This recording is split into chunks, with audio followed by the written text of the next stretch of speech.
Muy buenos días a todos, mi nombre es Alejandro Brunori, soy docente en la Universidad Nacional de Villa María y soy investigador en el INTA Marcos Juárez. Antes de arrancar le quiero decir tres cosas. La primera es que yo quería hablar de tecnología de pulverización y me dijo Román, no, vas a hablar de mezclas, así que vamos a dar batalla con mezclas de productos fitosanitarios. La segunda es que Román son las 9:10, no son las 9, así que no me podés correr con los tiempos, con los minutos. Y la tercera es agradecerles a todo el equipo de CREA Sur de Santa Fe por la invitación, el CREA de los aplicadores, la verdad que es un grupo de gente buenísimo. Estoy encantado de conocerlos. Bueno, no a todos, a algunos sí, pero la verdad que siempre me han tratado muy bien. Bueno, me toca la difícil tarea de hablar de las mezclas y vamos a hablar de desmitificarla, lo cual significa sacarle el mito o el miedo a lo que tiene que ver con las mezclas. Para pasar las diapositivas, ¿tienen? ¿Yo les aviso? Ok, bueno. Obviamente que si hablamos de mezclas tenemos que entender por qué lo hacemos. Ahí son varias los factores que pueden determinar la decisión de una mezcla. La primera obviamente tiene que ver con aumentar el espectro de control de plagas, por ejemplo en malezas, cuando hacemos una mezcla de herbicidas hormonales con graminicidas y demás, para aumentar el espectro. Otra puede ser aumentar la eficacia de la aplicación, logrando por ejemplo una combinación de un producto que controle de manera postemergente lo que hay y productos residuales que logren persistencia del control a lo largo del tiempo. Otra de las formas puede ser a través de la aplicación de fungicidas e insecticidas, es decir, aumentando el espectro de control de plagas. Y otro de los motivos por los cuales podemos mezclar es para obtener sinergismo. Esto es cuando en la mezcla de dos ingredientes activos mejoramos la performance de control. Y esto lo podemos ver, por ejemplo, con glufosinato y sulfato de amonio, lo podemos ver con los HPPD y triacinas, esto es muy común en el control de malezas en maíz, y también lo podemos ver en la mezcla de 2,4-D, dicamba o atracina con paraquat. En el caso de atracina y paraquat, porque se combinan dos mecanismos de acción que están en el transporte de los electrones, ¿sí? Bueno, ahora bien, sabemos los motivos por los cuales podemos hacer las mezclas, que son varios y son diferentes. ¿Cuáles son los problemas que podemos tener en el campo cuando hacemos las mezclas? Son tres, son las incompatibilidades, pero son de tres tipos diferentes las incompatibilidades. Tenemos la física, la química y la biológica, y las tenemos que entender porque no podemos manejar o no podemos corregir aquello que no entendemos. La primera, la física, hace referencia a lo que nos trae problema en el campo, y es a la formación de precipitado, a la formación de crema. Eso es lo que nosotros le llamamos el corte de la mezcla, ¿sí? Luego tenemos la incompatibilidad de tipo química, en la cual se altera la identidad de la molécula, le cambia el DNI a la molécula, pero nosotros por ahí no lo podemos percibir. Hay un cambio en la estructura de la molécula, pero nosotros no lo podemos percibir. Es un tipo de incompatibilidad también. Y por último tenemos la biológica, que la biológica por ahí es una de las más difíciles de ver previo a hacer una aplicación. Tal es así que algunos marbetes de productos se ponen en compatibilidad que antes de hacer la pulverización, que se haga una prueba de mezcla a pequeña escala para conocer la compatibilidad física y biológica. ¿Hay forma de conocer la compatibilidad biológica antes de una aplicación? No, no se puede. Solo podemos evaluar la incompatibilidad de tipo física, no biológica. La biológica la podemos evaluar y la podemos conocer luego de hacer una aplicación, entendiendo la performance que yo tuve de control. No la podemos conocer antes, ¿sí? Bien. Cuando realizamos una mezcla se pueden generar tres tipos de interacciones, las que son aditivas, sinérgicas o antagónicas. En las mezclas, cuando hay sinergismos, vamos a la primera, que es la aditiva, es decir, la suma de los efectos individuales es mayor, o el resultado de las sumas individuales es mayor al efecto de cada uno. Brevemente, 1 más 1 es igual a 2. Hay una adición, una suma. Otro tipo de interacciones es cuando hay sinergismo, que allí la suma de dos componentes da mucho más que su suma individual o parcial. 1 más 1 es 3. Y otra, que es la que más nos preocupa, es cuando tenemos un efecto que es antagónico, en el cual por la combinación de dos tipos de productos tengo menos resultado que si los hubiera utilizado a cada uno por separado. Cualquiera de las tres puede pasar. La sinérgica la podemos buscar nosotros a propósito. La aditiva también podría llegar a ser. La que no nos conviene nunca es la antagónica. Y ahí es donde tenemos que apuntar para mejorar. Bueno, ¿cuáles fueron los cambios más contundentes en las comunidades de malezas en estos últimos tiempos? No es casual que hoy estemos hablando de esto, de mezclas, que hoy sea un tema importante para nosotros. Si hablamos de malezas, tenemos que entender que desde el 96 aparecieron los primeros biotipos de malezas resistentes en la provincia de Córdoba, cerca de Valicera, Marcos Juárez, biotipos con resistencias a ALS, en este caso era Amaranthus, y luego con una tasa aproximada de un biotipo por año, estamos aumentando, o está sucediendo en el campo lo que se haría un incremento, una tasa muy alta de aparición de biotipos resistentes. Cuando tenemos biotipos resistentes, eso nos obliga a utilizar distintos tipos de productos, y es lo que hoy conocemos como mezclas. Algunos le llaman cócteles, otros le llaman pócimas, mágicas. Es lo que nos hace a nosotros, nos obliga a hacer mezclas. Y cuando hablamos de mezclas difíciles, muchas veces nos pasa eso, que son pérdidas visibles. Pero eso son pérdidas o son incompatibilidades de tipo física, ¿sí? Son problemas de corte. Para entender la complejidad de las mezclas, les voy a mostrar un experimento que hicimos, que es muy gráfico porque nos permite entender que las mezclas dependen de muchas cosas. Hicimos en INTA 4 tipos de combinaciones de herbicidas: glifosato con 2,4-D, como van a ver a la izquierda. Luego hicimos atracina líquida con 2,4-D, luego atracina sólida con 2,4-D y por último aloxifop con 2,4-D. Y a cada una de esas combinaciones de herbicidas las sometimos a 40 litros y a 80 litros. Es decir, tratamos de representar una baja tasa, 40 litros, y una tasa alta de 80 litros. Luego, a cada una de esas combinaciones las sometimos a temperatura de 5 grados de agua, ¿no? De 5 grados y de 40 grados. ¿Qué quisimos representar? El agua de 5 grados podría ser una fuente de agua en invierno, o podría ser un agua de pozo en verano, porque por más que estemos en verano, si la sacamos de pozo sale fría. Luego, el agua a 40 grados intenta representar las fuentes de agua que están expuestas durante el verano, o los tanques de agua que reciben calor y lo acumulan. Y por último, a cada una de esas combinaciones le hicimos orden de mezcla. Pusimos un producto primero y luego el otro, y al revés, ¿sí? Entonces tuvimos un montón de frasquitos, de recipientes, en el cual pudimos ver qué tipo de interacción tenía esto en el resultado final de la compatibilidad. Para nosotros evaluar esto usamos una escala, que yo le llamo la escala de los 5 minutos, en el cual luego de la formación de la mezcla nos fijamos si hay formación de precipitados o si hay algo raro en esa mezcla. Y solamente, digamos, si bien la escala tiene varios números o grados, nos fijamos a los 5 minutos. Si hay separación o precipitación antes de los 5 minutos, nosotros decimos que no se recomienda esa mezcla, no la recomendamos a los productores. Ahora, si hay algo raro después de los 5 minutos, entonces entendemos que no va a haber problema y se recomienda esa mezcla con agitación. Como nosotros tenemos 5 dedos en la mano, me resulta cómodo siempre contarles que se llama la regla de los 5. Tenemos 5 dedos, son 5 minutos lo que tenemos que esperar para saber si esa mezcla puede recomendarse o no. Les voy a mostrar los resultados acá de la primera prueba, que fue glifosato con 2,4-D. Pueden observar en la pantalla, yo voy a usar esta del medio. De la mitad para la izquierda son todas las combinaciones a 40 litros, de la mitad para la derecha con 80 litros. Al principio agua fría, luego agua caliente, en cada combinación de tasa o de volumen de aplicación, el agua fría y el agua caliente. Y por último, la última combinación es del orden de carga. Es decir, por ejemplo, este recipiente viene de 80 litros con agua cálida y en orden de mezcla 2, ¿sí? Bien. No sé si llegan a observar ustedes los recipientes, yo estoy muy cerca, ustedes por ahí más de lejos lo pueden apreciar mejor. ¿Observan que hay algo en el fondo?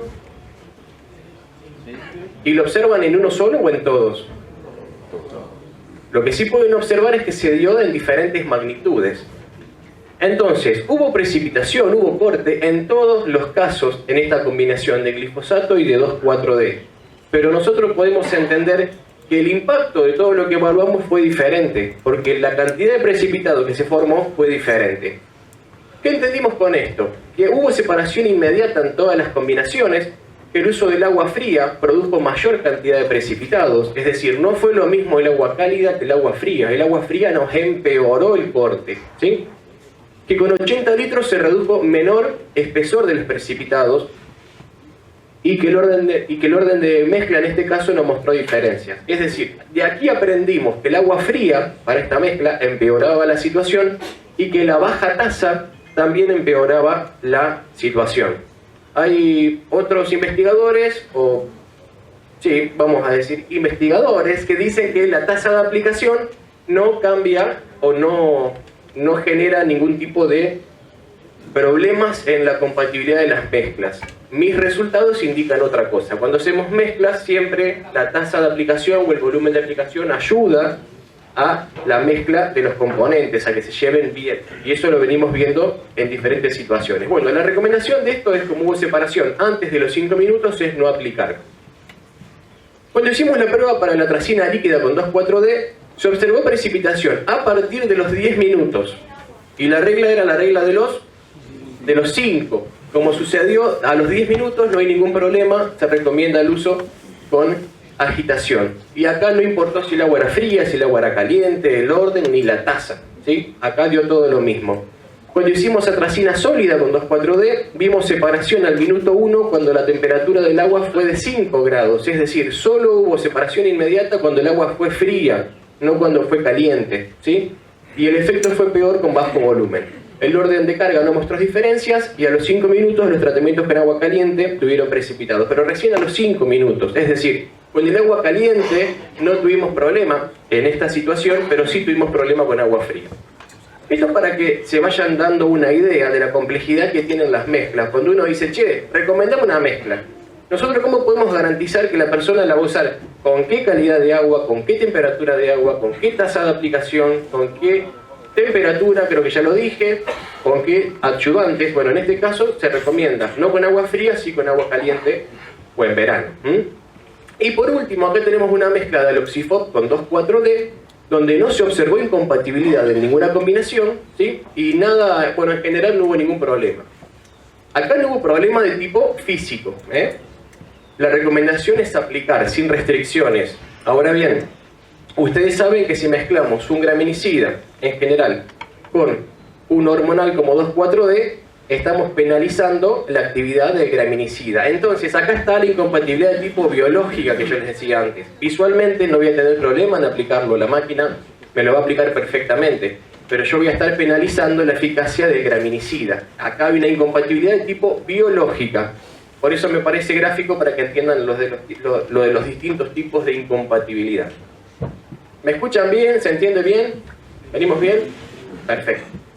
Bueno, por eso, como les decía, la compatibilidad del tanque va a depender de la tasa o el volumen de aplicación, de la limpieza del tanque, de la agitación, de los ayudantes, del orden de mezcla, si arrancás a hacer la mezcla con tanque lleno, con tanque 3/4, del tipo de formulación que yo esté utilizando, de la calidad de la marca, del producto, de la calidad del agua, de la dureza, del pH, de la temperatura.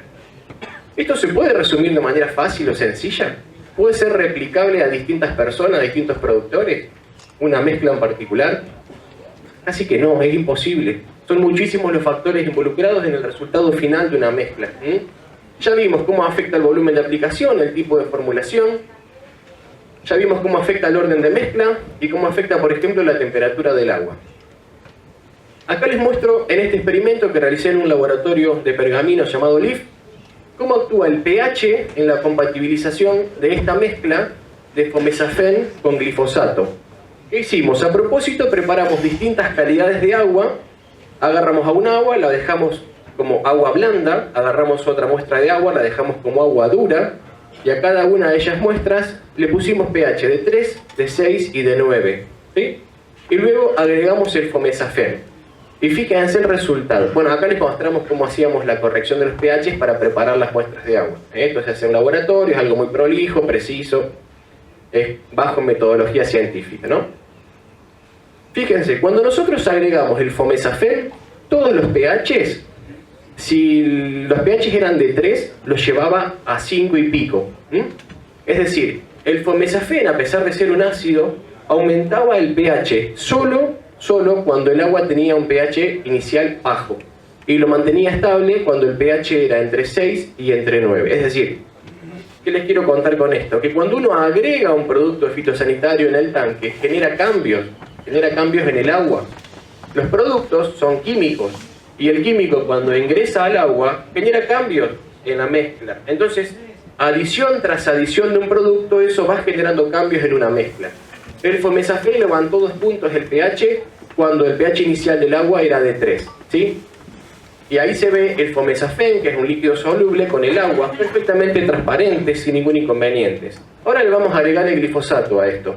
Fíjense el pH cómo cambió cuando le pusimos glifosato. El glifosato lo redujo y lo estabilizó, no importa de cómo venía antes, lo dejó en todos por igual a 4.5 aproximadamente. Acá les cuento que estamos usando 2 productos que son líquidos solubles, ya sea Fomesafen como glifosato, son solubles. Y lo que es soluble tiene que quedar transparente en el agua, ¿sí? Vieron que el Fomesafen en mezcla, yo les mostraba recién, Fomesafen con mezcla queda transparente. Ven que se ve el fondo y el otro lado, porque es un líquido soluble. Con glifosato pasa lo mismo. Ahora cuando los mezclamos tienen que quedar transparentes. Y el resultado no fue transparente. Acá tuvimos incompatibilidad de tipo físico, ¿sí? Incompatibilidad de tipo físico. Y además vimos que esto fue agravado por la dureza del agua. A la derecha está el agua dura. Entonces, cuando hicimos la mezcla, si bien la incompatibilidad se dio en todos los casos, empeoró cuando el agua era dura. La solubilidad de este producto del Fomesafen es muy sensible a pH. Entonces, cuando nosotros sometemos al producto a distintos pH, podemos hacer que ese producto sufra y que salga de la solución. Para que lo tengan presente, toda formulación que diga soluble en la etiqueta debe quedar transparente. Es decir, formulaciones en el campo hay muchas, pero por suerte las que son solubles dice soluble. Dice o líquido soluble, o grano soluble, o polvo soluble. Es decir, si ustedes en la etiqueta, en el marbete del producto, leen soluble, es que eso tiene que quedar transparente en el agua. No importa si tiene color, pero transparente, tiene que ver del otro lado. Acá les muestro una mezcla de salamina de 2,4-D y les pregunto si es mala. Fíjense, hay 2 frascos, a la izquierda hay 2,4-D amina con glifosato potásico y a la derecha está el mismo 2,4-D amina con glifosato dimetilamina. Y les muestro un videíto. Fíjense si en algunas de las dos se observan precipitados.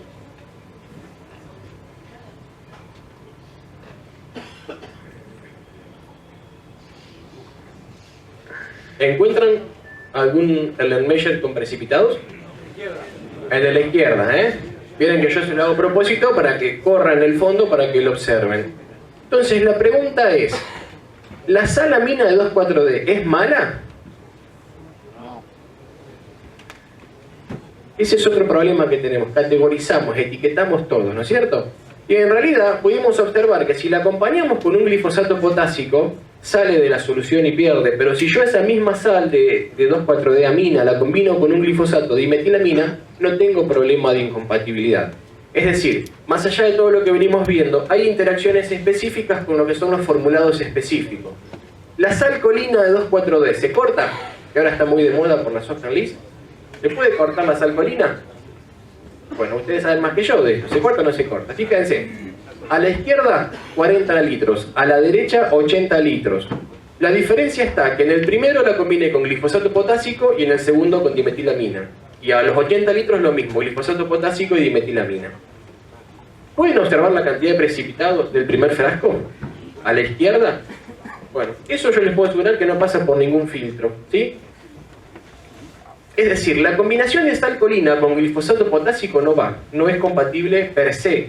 Ahora, cuando comparamos 40 litros con 80 litros, vemos que el efecto de un mayor volumen de agua reduce la formación de precipitados. No la termina de solucionar, pero la reduce. Entonces, si yo por algún motivo tengo que hacer una aplicación, porque me trajeron los productos, porque ya lo tengo así predefinido, los litros por hectárea nos pueden ayudar a pasar mejor los productos. Bueno, cuando la sal colina se recomendó con lo que dice el fabricante, que es el glifodimetilamina, no hubo ningún problema de incompatibilidad aún con los 40 litros por hectárea. Otro de los interrogantes son, ¿el paraquat con glifosato se corta? ¿Se puede cortar? Bueno, muchos me dicen, che, Ale, ¿se corta o no se corta? Bueno, te muestro qué pasa. Son dos productos líquidos solubles y van a ver que, como yo les dije, soluble con soluble tienen que quedar transparentes. Y en la envase de los Erlenmeyer van a ver que hay algo que está un poco turbio. Es a 40 litros y a los 80 litros. Evidentemente esta mezcla de dos productos solubles también genera algún grado de incompatibilidad, porque tiene que quedar perfectamente transparente. Y ahí hay algo raro, como dice el chico ahí del programa.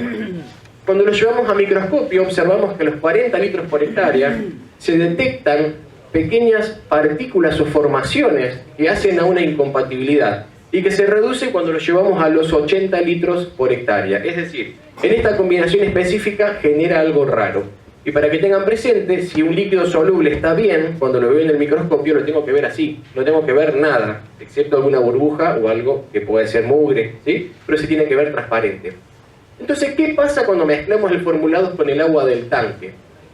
Tenemos dos caminos. Cuando ese formulado se mezcla con agua y se genera una solución, que es lo que les estoy marcando ahí en la pantalla, eso es un líquido soluble, es una solución, queda transparente y no requiere agitación.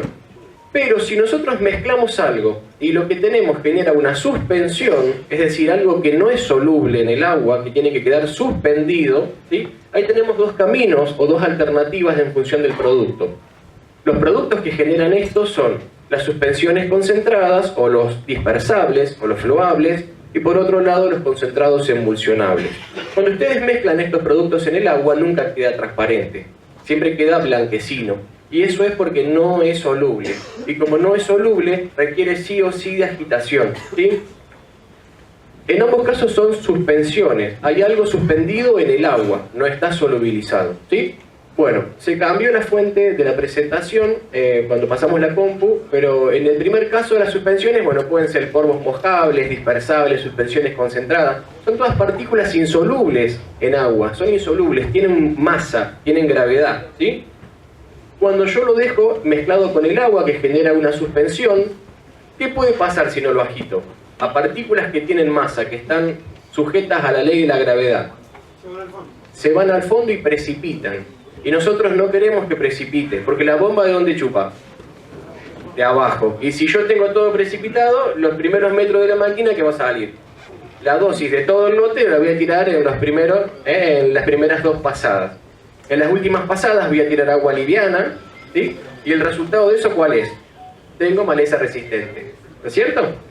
Así termina la historia. Bueno, todo esto, lo que son suspensiones, que no se agitan pueden precipitar, o por corte pueden precipitar. Por el otro lado tenemos a los concentrados emulsionables y a las microemulsiones, que son micelas, son bolitas, pero que son más livianas que el agua, son menos densas. Si yo eso no lo agito, ¿para dónde va algo que es menos denso que el agua? ¿Va para arriba o va para abajo? Buje y para arriba. Entonces en el corte va para arriba. Suspensiones para abajo, sólidas, y las que son de concentrados emulsionables van para arriba. Estas dos formulaciones sí o sí las tenemos que agitar. Aquí les muestro el microscopio cómo cambia cuando estas combinaciones, por ejemplo, de atracina y tolpiralate, o puede ser otra suspensión, la mezclamos con glifosato. En las dos primeras imágenes las mezclé con glifosato potásico, y en las dos de abajo las mezclé con glifosato dimetilamina. A 40 litros y a 80 litros. Van a observar que cuando la atracina la mezclé con glifosato potásico, en vez de estar las partículas separaditas entre sí, como tienen que estar en una suspensión, ven que se forman como agregados, como aglomeraciones. Eso termina tapando, eso es un problema de incompatibilidad. Y cuando yo esa misma formulación la termino mezclando con glifosato dimetilamina, ¿ven abajo cómo está disperso de manera correcta y homogénea? ¿Sí? Se ve la diferencia entre las fotos de arriba y las fotos de abajo. A su vez, en las de dimetilamina, cuando yo bajo la tasa a 40 litros por hectárea, se observan conglomerados de ingredientes activos. Es decir, si bien no sufre como con el glifosato potásico, igualmente genera conglomerados, ¿sí? Bien. Bueno, esto es un poco más de lo mismo. Vamos a ver los cortes típicos de los concentrados emulsionables. ¿Qué pasa cuando se aplican en estas condiciones?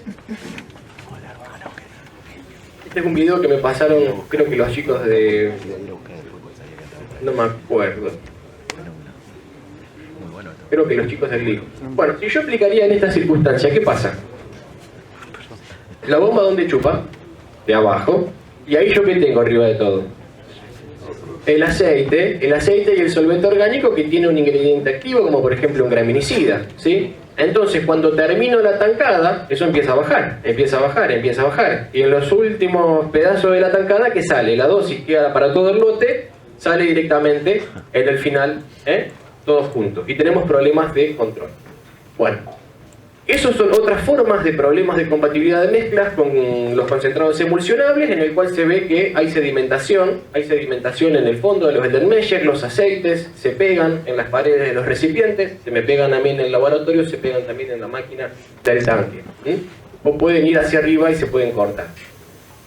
Por último, hoy en día tenemos a formulaciones que son microemulsiones. Fíjense, yo mezclé un 2,4-D con glifosato potásico. Uno se me corta y el otro no se me corta. Si en ambos casos el glifosato es potásico, ¿por qué uno se corta y el otro no? Porque en la izquierda usé un 2,4-D, que es alamina, y en la derecha usé un 2,4-D, que es microemulsión. Y las microemulsiones son mucho más compatibles que el resto de las formulaciones. Es por tecnología, es por tecnología. Tienen una solubilidad aparente, que es una característica química que le hace tener un comportamiento diferente. Entonces, ¿el glifosato potásico es malo? No, tampoco, depende con quién yo lo pongo a jugar, ¿sí? Eso es un poco lo que quiero que se lleven también de esto. Bueno, resumiendo, la compatibilidad de tanque es un lío, es un desbarajuste, son un montón de factores los que están acá. Es una encrucijada, es un arte hacer esto. Tenemos que tener en cuenta que la única forma de resolver esto es haciendo la prueba a pequeña escala, la prueba de compatibilidad, que de llevar lo que hacemos en el tanque a gran escala, la llevamos a pequeña escala. Entonces, en una probeta o en una botella de gaseosa, si yo voy a proponer, digamos, si yo en mi botella voy a llevar a un volumen final 200 centímetros cúbicos, tengo que vincular mi tanque lleno, que serían 200 centímetros cúbicos, versus el tanque de la máquina, y lo llevo todo en reglas de 3 simples a pequeña escala. Por una cuestión de tiempo, después me pueden preguntar, pero se hace con reglas de 3 simples, y entonces le va diciendo en pequeñas cantidades, con una jeringa lo pueden hacer, qué cantidad de producto tendrían que ir agregando en orden, y ustedes lo agitan, y ahí se fijan si se va a cortar y si no se va a cortar. Si no se les corta ahí, no se les va a cortar en la máquina. Si se les corta ahí, se les va a cortar en la máquina, ¿sí? Y por último, si yo lo hago y a mí no se me corta, ¿significa que yo le puedo recomendar a mi primo de Entre Ríos que pueda hacer lo mismo? ¿Es lo mismo el agua que tengo yo que la que tiene mi primo de Entre Ríos? No. Ni la temperatura, ni la marca del producto que consigue y demás. Para finalizar, el orden de mezcla. ¿Qué hacemos? Primero los sólidos, después los líquidos. En cada categoría, sólido y líquido, vamos de más insolubles a más solubles. Entonces, ¿qué hacemos? Primero cargamos hasta la mitad el tanque de la máquina, ponemos los correctores de aguas, arrancamos por las bolsas hidrosolubles que adentro tienen partículas que van a quedar en suspensión. Después seguimos con todo lo que sea grano mojable o dispersable, ¿sí? Porque estamos en la categoría de los sólidos, pero siempre es importante tomarnos un ratito para premezclarlos, no tirarlos directamente a la máquina porque eso perjudica la incorporación al caldo. Siempre es ideal hacer una premezcla y luego meter la premezcla de agua con ese producto puro para que incremente, digamos, su mezcla en el tanque final. Luego pasamos a los líquidos, de más insoluble a más soluble, suspensión concentrada, concentrado emulsionable. Y aquí hay una trampita. El glifosato, si bien es sólido, como el glifosato es muy soluble, lo ponemos junto como si fuera líquido, ¿sí? Dentro de los sólidos, al único que separamos es al glifosato por su alta solubilidad y lo ponemos directamente como líquido soluble sobre el final. Bueno, terminamos poniendo los adherentes u otro tipo de ayudantes y cerramos la aplicación. Yo siempre digo que el momento de carga debería llamarse el momento de mezcla y nos deberíamos tomar un tiempo para poder hacerlo a conciencia, para tratar de que no sufran nada de lo que nosotros gastamos en dólares y moléculas y también por una cuestión ambiental. Ustedes saben que cuando hay algún tipo de incompatibilidad y se forman esas precipitaciones, esos conglomerados de partículas, después en el ambiente cuesta más que se degrade, que se incorpore, puede traer problemas de carryover, de fito, ¿sí? Entonces el problema de la mezcla no es solo el problema para aplicarlo en el campo, no es solo operativo, tiene otras consecuencias que van más allá del momento de la aplicación, ¿sí? Bueno, en todo el momento de carga tienen que estar los agitadores prendidos y esto es algo que vemos siempre. Estas fotos me la pasó no me acuerdo quién, así que le pongo autor desconocido. Agitadores mal colocados en las máquinas, en las cuales uno piensa que está perfecta la agitación trabajando, pero finalmente la máquina no estaba haciendo una buena agitación, no estaba haciendo un buen trabajo, por lo tanto también tenemos que ver si la máquina es capaz de hacer una buena agitación como que como la cual se necesita. En mezclas la única solución es la prevención. Y eso es todo, creo que cumplí con el tiempo. Muchísimas gracias por su atención.